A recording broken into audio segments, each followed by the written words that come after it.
안녕하세요. 저는 경기도에 살고 있는 30대 후반 여자입니다. 평소 출퇴근할 때 자주 듣고 있는 사연 열차에 제 사연이 소개된다고 생각하니 벌써 심장이 두근두근 거리는 게 많이 긴장되는데요. 글재주가 없어 더욱 긴장되긴 하지만 최선을 다해 볼 테니 다들 끝까지 함께 해주세요. 그러면 사연 시작해 볼게요. 남편과 전 2년도 채 되지 않은 신혼부부였어요. 남편은 중학교 선생님이고 저는 주간 야간을 오가는 업종의 일을 하고 있었죠. 근무 특성상 주말이란 개념이 따로 없었고 주간과 야간을 오가는 일이었기에 휴무가 맞지 않는 주말은 혼자 시간을 보내야 하는 남편이 걱정이 되더군요. 선생님이란 직업이 워라밸이 좋잖아요. 근무 시간도 좋고. 퇴근 시간이 빠른 남편에 비해 저는 저녁에 출근할 때도 많았어요. 제가 이런 걱정을 할 때마다 남편은 이렇게 말해주었어요. 에이, 별 걱정을 다 한다. 우리 연애할 때도 그랬는 걸 뭘. 나 혼자 잘 놀아. 알잖아. 날씨 좋으면 등산도 가고 낚시도 다니고 가끔 친구들끼리 캠핑도 다녀오기도 하니까 내 걱정은 전혀 하지 말고 일해. 난 정말 괜찮아. 그래. 조금만 더 혼자 놀아. 나 인사이동 시즌 곧 다가오니까 그때 기회 봐서 부서 이동하려고 계획 중이니까. 이렇듯 남편은 혼자서도 잘 놀고 있었고 전 저대로 남편과 더 많은 시간을 함께하기 위해 인사이동 시즌을 기다리고 있었죠. 이런 저희 부부에게 조금의 문제가 있다면 시댁이었어요. 연봉은 제가 남편보다 더 높은데도 불구하고 시댁에선 절 못마땅해 했어요. 그 이유는 바로 제가 남편과 같은 선생님이 아니란 사실 때문이었는데 그것도 저에게는 참 어이가 없었어요. 결혼 이야기가 오갈 때는 전혀 이런 말을 꺼낸 적도 없었고 오히려 돈 더 잘 버는 저에게 능력이 좋다며 반대하기는커녕 반기는 분위기였죠. 그랬던 시댁이었는데 결혼 1년 차가 지났을 때부터 점점 이런 말을 하곤 하더라고요. 우리 며느리도 우리 아들 같은 학교 선생님이었으면 얼마나 좋아. 교육자 부부, 이 얼마나 어감도 좋고 듣기만 해도 흐뭇하니. 친구들 만나서 이야기할 때 내 위신도 서고 말이다. 아무리 좋은 말도 계속 들으면 듣기 싫다는데 저딴 말을 계속 듣고 있자니 점점 짜증이 나더라고요. 그래서 저도 더는 참지 않고 시모에게 이렇게 말해주었죠. 결혼할 때는 돈 잘 버는 며느리 최고라고 하시더니 이제는 선생님 며느리가 탐나시는 거예요? 진작 선생님 며느리가 좋다고 했으면 저도 남편 포기하고 어머님을 위해서 결혼도 포기했을 텐데요. 제 말에 가시가 가득하다는 걸 남편이 눈치챘는지 결혼 생활을 시작할 때 제가 마련한 집에서 시작한 이야기를 꺼내며 서둘러 제 편을 들기 시작하더군요. 그래 엄마, 언제는 돈 잘 버는 며느리가 최고라고 하셔놓고선. 그리고 엄마 말대로 선생님하고 결혼했으면 내가 지금 대출금 걱정 없이 살 수나 있었겠어. 이 사람이 마련한 집 없었으면 난 지금도 집 대출금이나 갚느라고 월급 구경할 새가 없었을 거야. 그러니까 이 사람한테 그런 말도 안 되는 말 좀 하지 마. 나도 기분 나빠지려고 그런다고. 남편의 말에 시모의 선생님 며느리 타령이 들어가긴 했지만 기분이 나쁜 건 어쩔 도리가 없더라고요. 제가 더 기분이 나쁜 건 저를 그렇게나 못마땅해 하면서도 저에게 끊임없이 용돈을 요구한다는 것이었는데요. 처음엔 두세 달에 한 번씩 돈을 좀 달라던 시모는 어느새 한 달에 두어 번씩 용돈 요구를 하는 날도 생겨나더군요. 저는 처음부터 시모가 용돈을 요구할 때마다 제 돈만이 아닌 생활비 목적으로 남편과 함께 다달이 모은 돈에서 시모의 용돈을 줘버렸죠. 처음 두세 달에 한 번씩 용돈을 줄 땐 아무 말도 하지 않던 남편은 한 달에 두어 번씩 적게는 10만 원, 많게는 50만 원씩 생활비에서 돈이 빠져나가니 짜증을 내기 시작하더군요. 아니, 무슨 용돈을 그렇게 많이 자주 드리는 거야? 그렇게 주고 나면 우리 생활은 어떻게 해? 기가 막히더군요.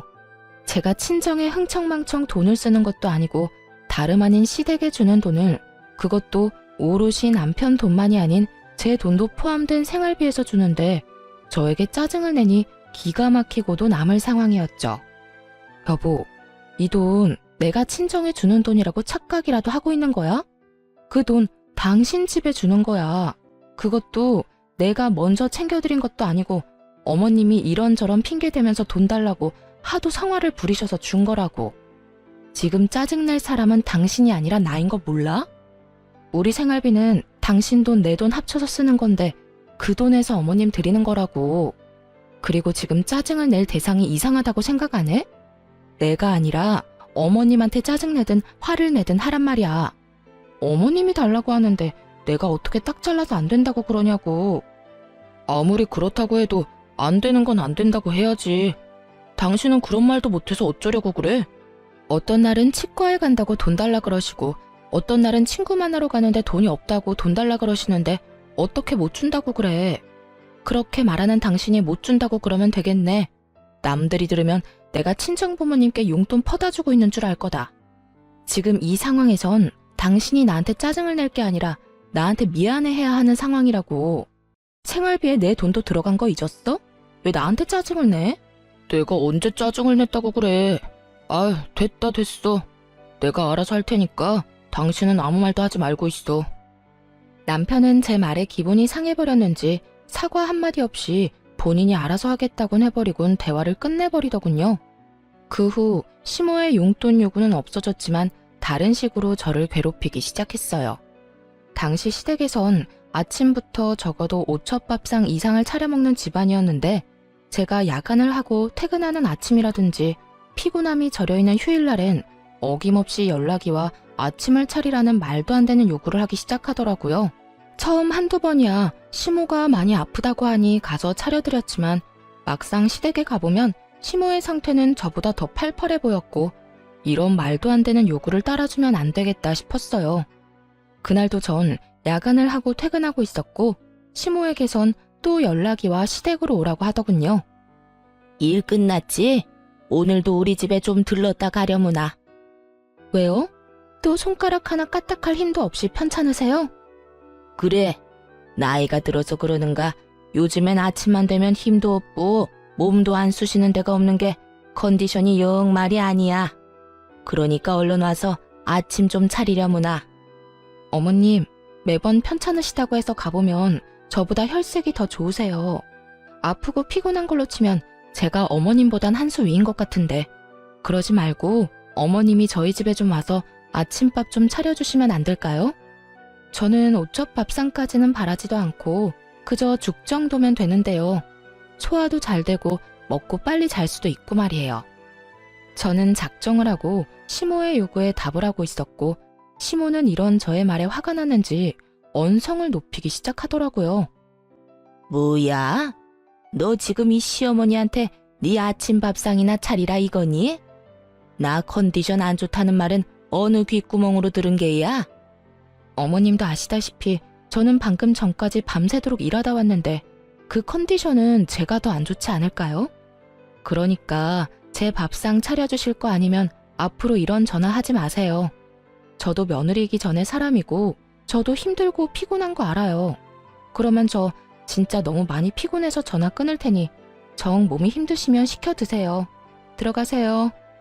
집에서 가까운 거리도 아니었고 적어도 1시간은 걸리는 거리인데 그저 저를 부려먹기 위해 저러는 것에 더는 노란하고 싶지 않았기에 저는 더욱 단호하게 말하곤 전화를 끊어버렸습니다. 그 뒤로도 시모는 연락이 와 아침밥을 요구했지만 그때마다 전 못 간다는 말과 함께 전화를 끊어버렸어요. 그렇게 시모에 대한 스트레스도 쌓이는데 남편 역시 의심스러운 행동을 하기 시작하더군요. 남편은 여전히 제가 일하는 주말엔 낚시하러 다닌다거나 여러 취미 생활을 했는데 다른 때와 마찬가지로 낚시를 하러 갔다며 물고기를 낚은 사진이 왔더라고요. 대어를 낚은 사진이었는데 밝게 웃고 있는 남편의 뒤로 거울에 남편의 사진을 찍어주고 있는 여자의 모습이 보이는 것이 아니겠어요? 흐릿하고 작은 여자의 실루엣이었지만 저는 한눈에 그 여자가 남편의 학교에서 함께 일하는 처녀 선생님이라는 걸 단박에 알 수 있었어요. 그 여자는 저희 결혼식에 참석했을 뿐 아니라 소풍을 다녀온 사진이라든가 학교에서 하는 각종 행사 사진을 보다가 워낙 예쁘게 생겨 저도 모르게 눈길이 가던 여자였어요. 전 바로 남편에게 답장을 해 누구와 갔냐고 물어보았어요. 여보, 또 혼자 갔어? 아니면 이번엔 같이 간 사람이 있는 거야? 학교 선생님들이랑 왔어. 매번 내가 낚시터에 다닌다고 하니까 다들 궁금해하길래 시간 맞는 사람들 맞춰서 같이 왔지. 그래? 심심하진 않겠네. 좋은 시간 보내. 저는 이렇게 마지막 문자를 보냈고 제 문자에 남편은 단체 사진을 찍어 보내주더군요. 남자 셋, 여자 셋. 짝을 맞춰 놀러 간 것이 걸리긴 했지만 더는 이런 식으로 의심을 했다간 정말 끝도 없을 거란 생각에 나쁜 쪽으로 생각하지 않으려고 무던히 애를 썼습니다. 거기에다 돌아온 남편의 휴대전화를 살펴봤을 때도 수상한 내용도 없었기에 괜한 오해로 사람을 의심하지 말자고 생각했던 것이었죠. 그러던 어느 주말, 저도 쉬는 주말이었는데 원래 이런 주말엔 오롯이 저와 시간을 보내던 남편은 그날따라 무슨 일인지 아주 중요한 약속이 있다며 나갈 채비를 하더라고요. 주말에 무슨 일이길래? 원래 이런 날엔 나랑 시간 보내줬었잖아. 그게 선생님들이랑 애들 이야기도 좀 할 겸 해서 다 함께 모이기로 했어. 그때 사진 보내줬던 선생님들 있지? 다 모인다는데 나만 빠질 수도 없는 노릇이잖아. 다른 것도 아닌 애들 때문에 이야기 나누는 자리기도 하고 말이야. 일찍 들어올 테니까 혼자 조금만 있어. 처음엔 그럴 수도 있다고 생각했어요. 요즘 애들 교육하기 참 힘들다는 말을 달고 살기도 했고 가끔 이런 날도 있겠지 하는 마음에서 선뜻 보내줬던 것이었죠.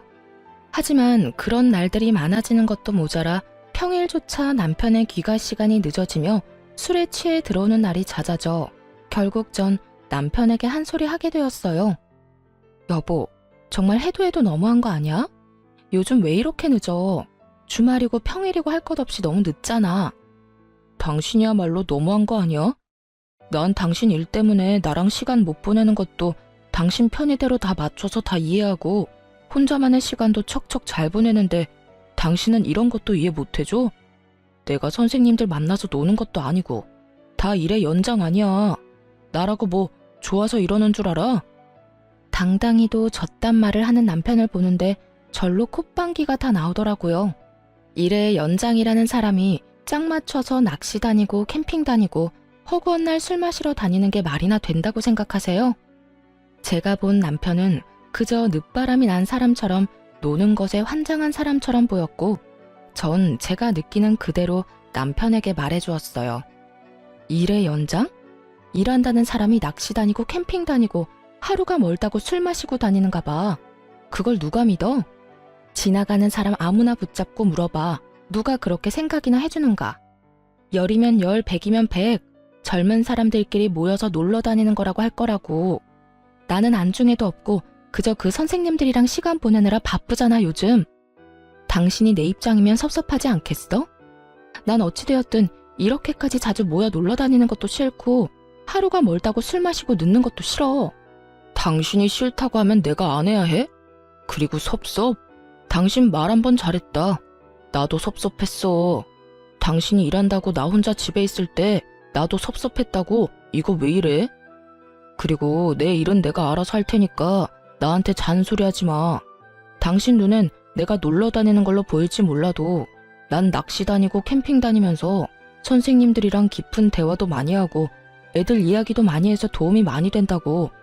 그러니까 더는 이런 걸로 실랑이하지 말자. 당신 아니라도 나 요즘 피곤해. 남편은 더는 저와 대화도 하기 싫다는 듯 고개를 좌우로 내저으며 자리를 피해버렸고 그 뒤로 늦는 일이 줄어들지 않더군요.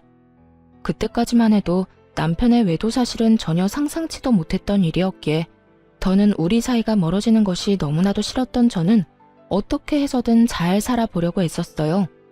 한마디를 해도 더 다정하게 하려고 했고 남편이 늦더라도 될 수 있으면 이해해보려고 했죠.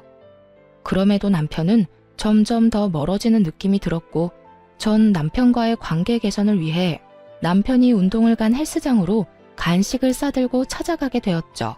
오랜만에 함께 데이트도 할 겸 해서 헬스장 1층에 있는 커피집에서 운동을 끝낸 남편이 나오길 기다리고 있는데 그 예쁜 동료 여선생이 가게로 들어오더군요.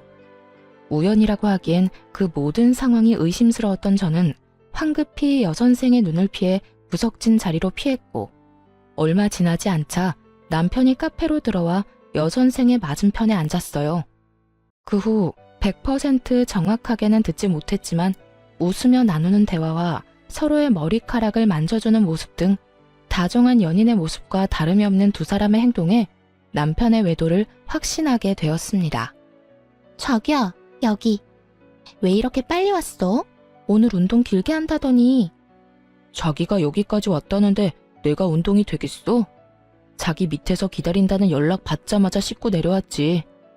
으이그, 난 괜찮은데. 머리카락에 물기 있는 것 좀 봐. 머리라도 다 말리고 오지. 그나저나 그 여자는 어때? 이혼 이야기 나올 것 같아?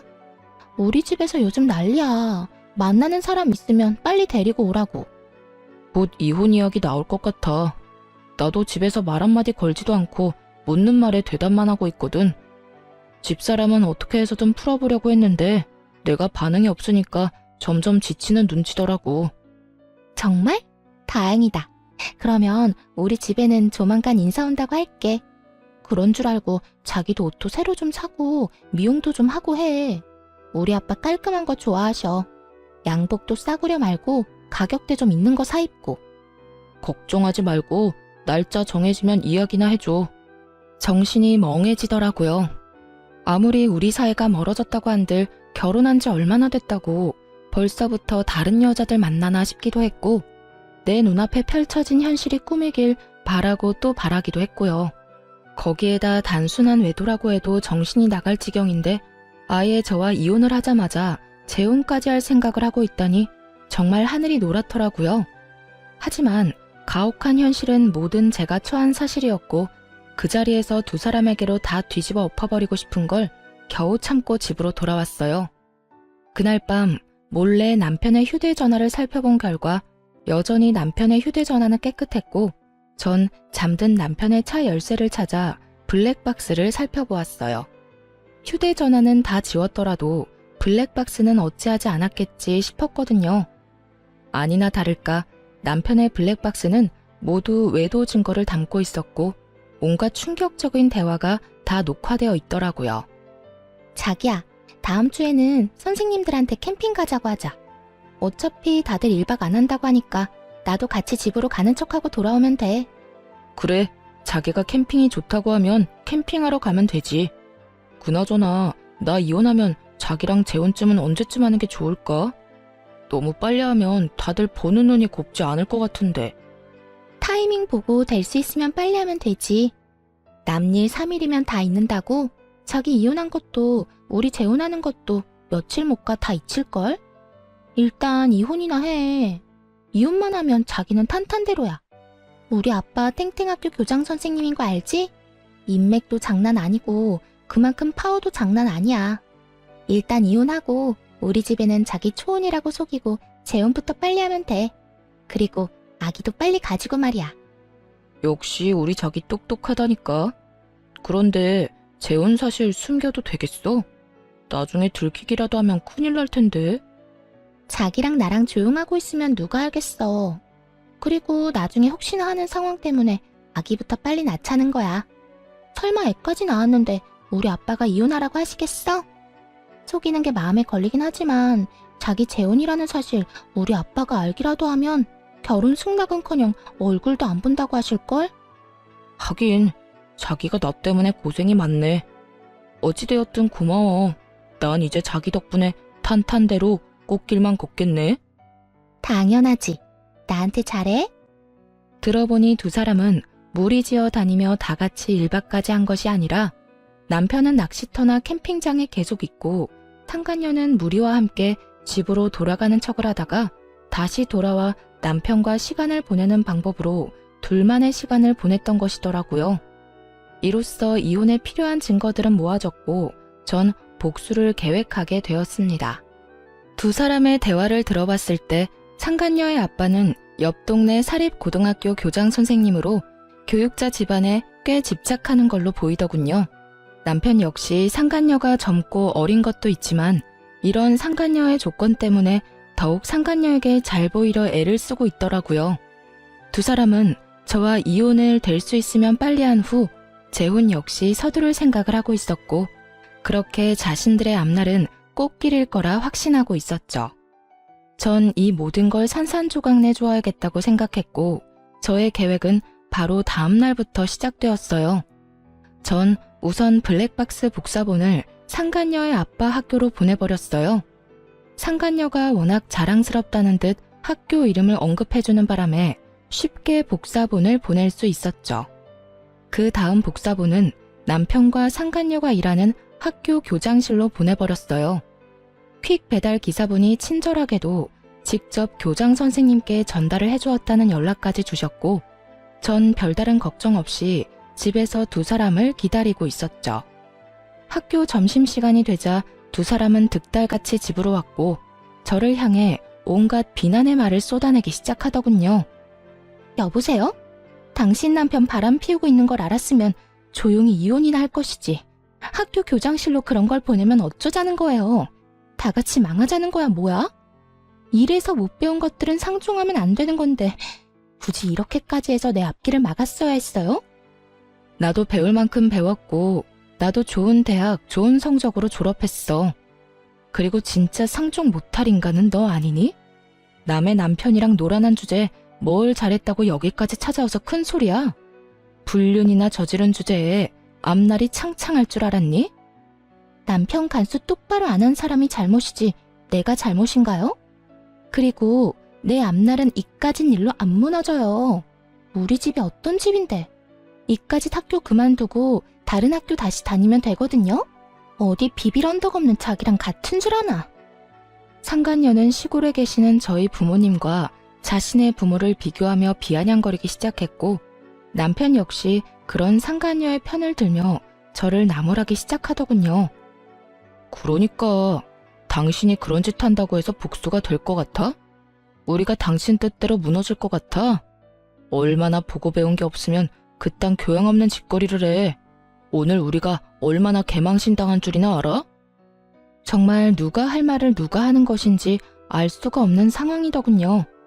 거기에다 아직 앞날이 꽃밭일 거라 확신하는 걸 보니 아직 상간녀의 본가에선 아무런 연락을 받지 못한 것 같기도 했고요. 그 잘난 교장 아빠가 상간녀에게 연락을 하길 기다리려고 했지만 저딴 식으로 기고만장한 꼴을 더는 볼 수 없어 모든 사실을 알려주기로 했죠. 당신은 정신이나 좀 차려. 누가 할 말을 누가 하고 있는 거야? 교양? 보고 배운 게 없어? 그건 내가 할 말이라고 생각 안 하니? 지금 교양 없이 더러운 외도나 저지르고 있고 보고 배운 것도 없이 적반하장으로 화를 내고 있는 사람이 누군데 그딴 소리를 나한테 하는 거야? 그리고 지금 아주 큰 꿈을 꾸고 있는 것 같은데 내가 모든 사실을 안 이상 그 꿈도 물거품이 될 거라고 생각 안 하니? 뭐라고? 당신 그게 무슨 말이야? 또 무슨 짓을 한 거야? 그러게, 이 여자가 지금 뭐라고 하는 거야? 설마, 아니죠? 아니긴, 내가 당신들 학교에만 복사본을 보냈을 것 같아? 너네가 어느 학교 어느 교장실에 누가 있는지 친절하게 알려줬는데 그런 눈으로 봐도 소용없어. 이미 복사본은 네가 비빌 언덕인 네 아빠한테도 보내버렸고 잘 전달되었다고 연락도 받았으니까. 그제야 모든 사실을 한 두 사람은 얼굴이 사색이 된다 싶더니 저에게 득달같이 달려들더군요. 거짓말이지? 당신 나랑 지혜 골려주려고 거짓말하는 거잖아. 당신이 정말 그런 짓을 했으면 앞으로 내 앞길은 누가 닦아주냐고. 자기는 지금 자기 출세 따위가 문제야? 우리 아빠가 알면 나 집에서 쫓겨나는 건 둘째치고 영까지 끊길 수도 있다고. 내가 어떻게 해서든 아빠 눈에 들어야 당신한테도 기회가 간다는 거 몰라? 저기요, 정말 우리 아빠한테 그 복사본 보낸 거예요? 아니죠. 내가 뭘 그렇게 잘못했다고 그렇게까지 해요. 제발 아니라고, 거짓말이라고 해줘요. 뭘 그렇게까지 잘못했냐고? 간통죄가 폐지됐다고 불륜이 정당화된 줄 아니? 너 조강지처가 버젓이 두 눈 뜨고 있는데 몰래 만나는 것도 모자라서 이혼까지 시키려고 했었어. 그 정도면 나한테 죽을 죄를 지었다고는 생각 안 하니? 복사본을 정말로 보냈냐고? 생각 같아선 복사본을 보내는 게 아니라 직접 가지고 가서 틀어주고 싶은 걸 겨우 참았어. 그러니까 여기서 M1 사람한테 헛소리하고 있지 말고 네가 사랑하는 저 남자까지 챙겨서 네 집에나 가봐. 한시라도 빨리 가서 빌어야 네 집에서 빌어먹을 밥풀이라도 있지 않겠니? 끝까지 현실을 부인하던 상간녀는 단호한 제 말에 눈을 뒤집고 저에게 달려들더니 허우적거리며 손을 뻗더라고요. 평생 운동이란 걸 해보지 않은 듯한 움직임이었죠. 어이없던 저는 상간녀의 손을 확 낚아채고 악소리가 나게 팔을 있는 힘껏 꺾어주었어요. 이거 나? 이 여자 정말 미쳤나봐. 이거 나? 미친 건 내가 아니라 너지. 어디 건방지게 손까지 내밀어 내밀기는. 내가 그렇게 우스웠니? 어디 상간녀 주제에 여기가 어디라고 찾아와? 제정신이 아닌 게지. 생각 같아선 정말 가만두고 싶지 않은데 괜히 내 손 더럽히기 싫어서 보내주는 거니까 곱게 보내줄 때 가라. 저는 상간녀를 남편의 쪽으로 밀어버렸고 남편은 상간녀를 부축하며 저에게 온갖 험한 말을 쏟아내기 시작하더군요. 당신 정말 제정신이야? 배웠다는 사람이 왜 이렇게 무식하게 굴어? 이러다 어디 크게 다쳤으면 당신이 책임질 거야? 내가 좀 밀었다고 크게 다칠 정도면 걔는 걸어다니지 말고 병실에 누워 있어야 하는 거 아니니? 그 정도로는 진단서도 안 나오니까 걱정하지 말고 얼른 가. 여기서 더 소란 피웠다간 나 진짜 경찰이라도 부를 거니까. 그런 줄 알고 더 난동 피우려면 피워보든가. 전 두 사람을 향해 경찰을 부를 거라며 으름장을 놓았고 두 사람은 끝까지 저에게 험한 말을 쏟아내며 돌아가더군요. 전 두 사람이 가자마자 비밀번호도 바꿔버렸고 이 모든 것을 예상해 몰래 모든 상황을 녹화 중이던 휴대전화도 잘 챙겨두었어요. 이로써 더욱 확실하게 이혼 준비를 마친 저는 이혼 소송을 준비했습니다. 남편과 상간녀는 물론이었고 시모에게까지 위자료를 청구했어요. 시집살이 좀 시켰다고 시모에게까지 위자료 청구를 한 것이냐고요? 아니요. 제가 본 블랙박스엔 두 사람 말고도 시모도 함께 찍힌 녹화본이 꽤 있었는데 알고 보니 시모는 두 사람의 외도 사실을 진작부터 알고 절 괴롭히고 있었더군요. 그러니까 제 입에서 이혼 이야기가 나오게 저를 괴롭히고 있었던 것이었어요. 엄마, 집사람 괴롭히고 있는 거 맞지? 왜 별말이 없지? 말도 마라. 그렇게나 괴롭히는데 애가 기죽기는커녕 되려 나를 가르치려고 들고 있어. 넌 도대체 어디서 그렇게 독한 애를 데리고 왔니? 다른 여자들 같으면 이 정도 하면 울고불고 어머님 저한테 왜 이러세요? 말 정도는 나와야 할 텐데 네 집사람은 도리어 나한테 싫다. 앞으로 이런 거 시키지 말라고 하더라. 내가 기가 막혀서. 그래서 더 괴롭히지도 못한다는 말이야? 그러면 내가 그냥 이혼하자고 해야 해? 내가 이혼하자고 해도 집사람 안 해줄 텐데. 어이구 걱정하지 마. 이 엄마가 다 알아서 할 테니. 우선 네 할아버지 제사 다가오는 거 알지? 그때 불러서 일단 마음껏 부려먹으려 하고 있어. 그런데 우리 제사 안 지내잖아. 그러니까 더 화나는 거지. 이때까지 한 번도 지낸 적 없었던 제사를 갑자기 지낸다고 하면서 부려먹으면 더 화나지 않겠니? 다른 사람도 아닌 할아버지 제사라는데 안 올 수도 없을 테고. 그쯤 되면 시집살이도 그런 시집살이가 없다는 생각이 들면서 그냥 확 이혼하고 싶을 테니 조금만 기다려. 이야, 대단하네 우리 엄마. 고마워 엄마. 내가 재혼해서 잘 풀리면 엄마한테 정말 잘할게. 그래, 잘 좀 해. 그러게 진작 같은 학교 선생님을 만났으면 이런 고생은 안 해도 됐을 텐데. 어찌되었든 넌 아무 걱정하지 말고 재혼 준비나 잘해놔. 아무리 제가 밉다고 해도 시모까지 이혼을 돕고 있다는 사실을 알았을 땐 정말 치가 다 떨리게 화가 났었는데 소송을 하다 보니 그 더러운 계획에 함께해준 시모에게 고맙다는 마음마저 들더군요. 그 덕에 저는 받을 위자료도 더 많아졌고 기분도 통쾌해졌으니까요. 그렇게 전 세 사람 모두에게 위자료를 받고 이혼할 수 있었고 세 사람의 계획은 물거품이 되고 말았습니다. 공무원은 품위 유지 의무가 있는 거 다들 아시죠? 올바른 행실을 보여주고 교육자의 명의를 실추시키면 안 되는 두 선생님이 학생들 몰래 불륜을 저질렀다는 충격적인 소문은 굳이 제가 직접 퍼뜨리지 않아도 이미 입소문이 퍼져 있더군요. 남일은 3일이면 잊혀진다고 당당했지만 불륜, 그것도 선생님이란 직업을 가진 두 연놈들이 그런 짓을 했으니 동료 선생님들 사이에서 오고 가는 이야기를 귀가 밝은 학생들이 모를 리가 없잖아요. 알게 되는 건 시간 문제인 거죠. 3일이 아니라 한 달이 지나도 잠잠해지지 않고 오히려 학생들은 두 선생님을 대놓고 무시할 정도로 수업 태도가 좋지 않았대요. 그리고 교장 선생님은 이미 알고 계시니 징계도 당연 들어갔고요.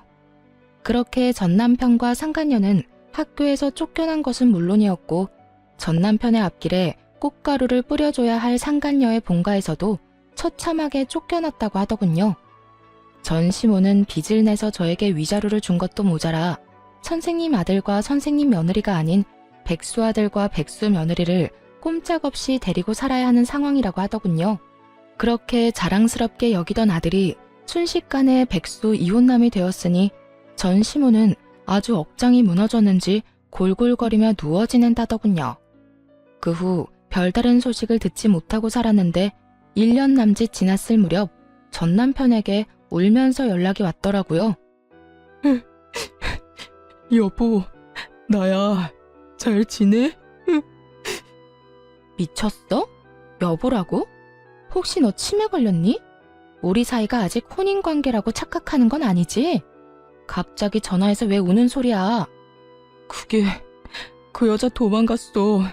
바람도 병이라고 하더니 이번엔 학원 원장이랑 바람나서 도망갔다고. 심지어 그 남자도 유부남인데 말이야. 이게 말이나 돼? 어떻게 나한테 이럴 수가 있냐고. 전 남편은 생각이란 없는 사람처럼 울고불고 하며 저에게 하소연을 쏟아내기 시작하더군요.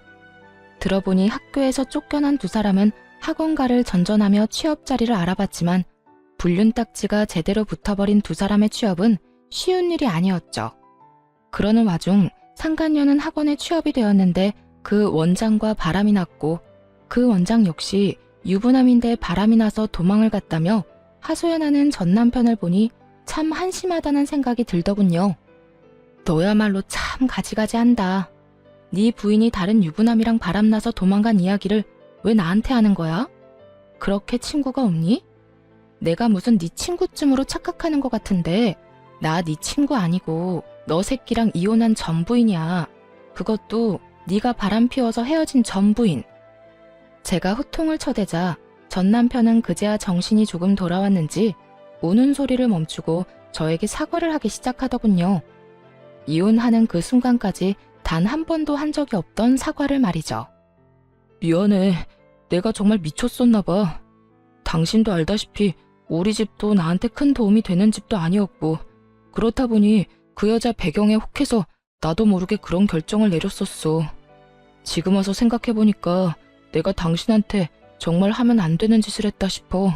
당신 같은 여자가 또 없는데 말이야. 이제 와서 그딴 말 하면 뭐래? 우리 어제 이혼한 것도 아니고 1년 전에 이혼했어. 거기에다 지금 부인이 바람나서 도망간 이 타이밍에 나한테 사과를 한다고? 왜? 직접 당해보니 내 심정이 이해라도 됐나 봐? 내가 직접 당해보니까 정말 당신한테 못할 짓 했다 싶더라. 내가 정말 미안해. 전 남편은 우물쭈물 말꼬리를 흐리며 말을 아낀다 싶더니 결국 준비한 말을 꺼내기 시작하더군요.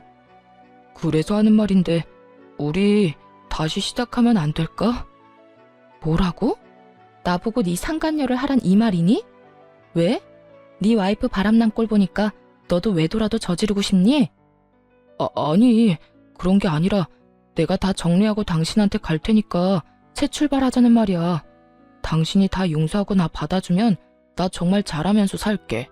최선을 다하고 당신만 바라보면서 살게. 정말 제가 얼마나 만만했으면 이제 와서 이딴 말을 할 수 있을까요? 그냥 용서만을 구하려고 연락을 했다고 해도 이가 갈릴 것 같은데 바람난 부인이랑 정리하고 올 테니 다시 저와 재결합을 하자니 정말 눈앞에 있다면 뒤통수를 올려붙이고 싶은 심정이었어요. 넌 정말 내가 호구로 보이니? 이제 와서 네가 울고불고 사연팔이나 하면서 다시 한번 잘해보자고 하면 아, 우리 전 남편이 이렇게나 불쌍하니 내가 다시 한번 잘 데리고 살아야겠네 라고 생각할 줄 알았니? 그때도 그랬지만 너 진짜 되지도 않는 아주 큰 꿈을 꾸는 재주가 있네. 당신을 호구로 본다니. 내가 언제 당신을 호구로 봤다고 그래. 난 그저 이제 와서 생각하니 당신한테 너무 미안하기도 하고 이런 일을 겪어보니 아직까지 내 마음엔 당신밖에 없다는 생각이 들어서 그래. 정말이야. 믿어줘. 나 아직까지 당신 많이 사랑해. 사랑? 진짜 소름 끼친다. 1년이 지난 지금에 와서 사랑까지 한다고? 진짜 그 뻔뻔함에 웃음밖에 안 나온다. 야, 한 번만 말할 테니까 잘 들어. 난 너랑 다시 살 생각도 없고 너 같은 인간 사랑하기는커녕 혐오스러워. 내 입 아파서 내 입 더럽히기 싫어서 가만히 있었더니 넌 내가 만만해 보였구나. 다신 연락도 하지 말고 그 헛된 꿈에 나까지 엮지도 마. 여보, 제발. 내가 이렇게 빌게. 나 진짜 이러다 폐인 될 것 같아서 그래. 내 인생 망할 것 같아서 그렇다고. 우리가 함께 했던 정을 생각해서라도 나 좀 구해줘. 어? 제발. 저는 곧장 전화를 끊어버렸고 그 후에도 연락이 왔지만 다 차단을 해버렸어요. 그렇게 그 인연도 정말 끝이라고 생각했는데 몇 달 뒤 생각지도 못한 전 시모에게서 연락이 왔더라고요. 차단을 다 했는데도 불구하고 다른 번호로 전화가 와 피하지 못하고 그냥 받아버렸던 것이었어요. 아가, 잘 지내니? 결혼 생활을 할 때에도 단 한 번도 들어본 적이 없던 아가라는 호칭을 쓰는 전시모를 보며 정말 코웃음이 다 나더라고요. 아가라니 참 낯선 호칭이네요. 그나저나 무슨 일이세요? 그래, 이야기 들었는지 모르겠는데 우리 아들 그 빌어먹을 물건이랑 이혼했어. 이제 호적도 깨끗해졌단다. 그거 참 잘 됐네요. 내가 경험해봐서 아는데 배우자가 바람나서 정신이 나가버리면 그거만큼 답 없는 상황이 또 없더라고요. 그냥 이혼하는 게 서로 편하죠. 그런데 그 소식 알려주려고 전화한 거예요? 전 그런 소식 궁금하지도 않고 듣고 싶지도 않은데요. 냉정하고도 단호한 저의 말에 전 시모는 잠시 한숨을 크게 내쉬더라고요. 그렇게 잠깐의 정적이 흐르는가 싶더니 어렵게 말을 꺼내기 시작했어요. 그래, 내가 네 마음 다 이해한다. 얼마나 성훈이가 밉겠어. 그런데 잘 생각해보면 우리 성훈이가 잘못한 게 없기는 해. 그 젊고 예쁜 여자가 심지어 집안까지 교육자 집안인 여자애가 좋다고 그렇게 쫓아다니는데 남자라면 눈길이 가지 않겠니? 그 한 번 실수에 대한 벌은 충분히 지금 받고 있으니까 아가, 네가 우리 성훈이랑 다시 한번 잘해보면 안 되겠니? 그러니까 지금 저한테 직장도 없을 뿐더러 미래도 없는 사람이랑 다시 결합하라는 말인가요? 심지어 빚까지 있는 남자랑요? 빚은 내가 어떻게 해서든 다 갚아줄 테니 그건 걱정하지 말고 너희는 그저 잘 살기만 하면 돼. 너만 마음 돌려준다면 내가 너희 집엔 발걸음도 하지 않고 연락도 하지 않으마. 우리 성훈이 저렇게 두다간 정말 폐인 될 것 같아서 그래. 네 말대로 취업도 안 되고 집에서 술만 먹는데 내가 아주 미칠 지경이야. 그러니까 네가 좀 마음을 돌려먹으면 안 되겠니? 입에서 나온다고 다 말이 되는 건 아닐 텐데 전 시모는 헛소리를 말이라고 생각하며 잘도 뱉어내고 있더라고요. 아줌마 아들이 누굴 닮아서 그렇게 생각이 없나 싶었더니 다 아줌마를 닮았었네요. 내가 미쳤어요? 허구한 날 집에서 술만 퍼마시는 전 남편, 내가 뭐가 아쉽다고 재결합까지 해요? 뭐라고? 아줌마? 너 지금 말 다 했니? 아무리 그래도 아줌마라니. 네, 아줌마. 내가 이혼까지 한 마당에 어머님이라고 불러드릴 줄 알았어요? 그쪽이라고 해버리고 싶은 거 아줌마라고 해주는 거니까 고마운 줄이나 아세요. 그리고 빚을 갚아준다고요? 내가 알기론 아줌마도 저한테 위자료 주느라 빚쟁이인 걸로 아는데 무슨 수로 빚을 갚아준다는 말이에요? 아, 꼴에 살고 있는 그 집이라도 팔아서 해주려고요? 제발 헛된 꿈 좀 꾸지 마세요. 마음 떠난 사람 붙잡지도 말고요. 인연이 진짜 말이면 다 안 줄 아나? 나라고 네가 좋아서 이렇게 연락한 줄 알아? 다 내 아들이 원하니까 자존심 접어두고 연락했더니 뭐? 아줌마? 헛된 꿈? 내가 이래서 네가 싫다고 했던 거야. 내 아들이 저 모양 저 꼴이 된 거 다 너 때문이잖아. 네가 그때 조용히 이혼만 해줬어도 내 아들이 저런 꼴이 될 일도 내 며느리가 바람이 나서 도망갈 일도 없었다고. 그러니까 네가 책임져.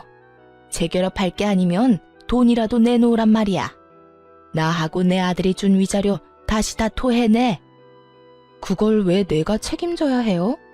잘못을 했고 그러니 나한테 위자료까지 줬던 거 기억 안 나나 봐요.